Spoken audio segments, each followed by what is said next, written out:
Hello everyone, it's me JB from UniqueTutorials. Today in this video I'll show you how to convert any file or folder into .tar and .7z without using third-party software in Windows 11 PC. So without further more delay, let's begin. So firstly, just open the settings and just click on this system. Scroll down below and just click on this about. You need to update your Windows operating system to this version or higher than that. So firstly, update your Windows operating system to 24H2 version or higher than that, and after that you can see here on my desktop screen I have one folder and one file, right? So just right mouse click on the respective folder or file, and now you will see here one option written compress to. Now you can see here we have options 7z and tar file, as you can see here. So if you want to convert it to 7z, just click on this 7z file.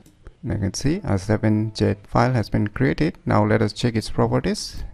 You can see it's a .7z file. Now similarly, if you want to convert a file into .tar and .7z, then you can do the same tricks. Just right mouse click on the respective file and just select this compress to and select the 7z or tar file, whichever file you want to select. So you can see the tar file has been created. So let us check its properties.